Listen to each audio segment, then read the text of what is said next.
We thank you very much for joining us again, of course, and we do appreciate your nice reaction to our Positive Health series all this week. In just a minute, we're going to check the top stories for you of the day, but first, let's continue talking about the art of living well. We've already covered diet, exercise, and preventative care, so now we focus on good mental health. It's true that our physical well-being is very much connected to our emotional and mental health. A top psychologist is here tonight with some very important advice for us. But first, Kerry Drew continues our series on the art of living well.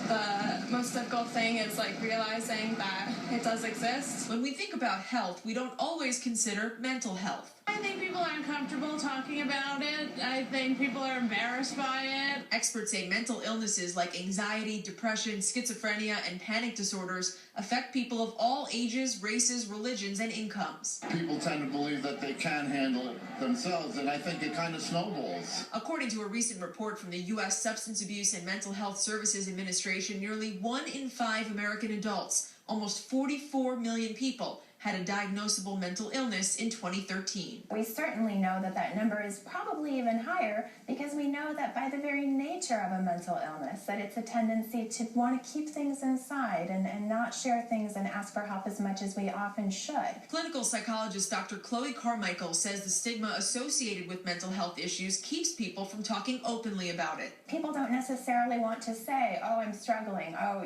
this is all going on, and so they keep it inside, which actually sometimes makes it fester, makes things get worse. When it comes to the common issue of anxiety, she told us some of the signs to look for. You can't stop thinking about something, even when you try, even when you're out supposedly having fun with your friends, but that topic is still just running in the background and it's like you can't turn it off. That would be a sign that you need to maybe get some help. Dr. Carmichael says depression is also prevalent, especially around the holidays. People feel like they're supposed to be having this cookie-cutter, perfect holiday experience, and maybe they don't have family close to them, or maybe they're struggling financially. But what if it's a friend or family member struggling? Dr. Carmichael says it's best to talk to them. Let them know that it's okay to admit that sometimes you might need a little bit of help.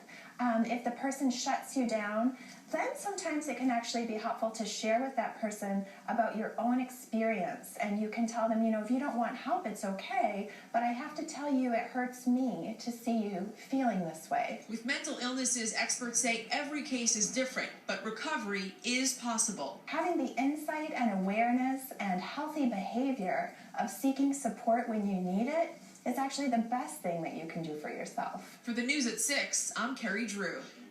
All right, thank you very much, Kerry. Let's continue to talk about some good, positive advice.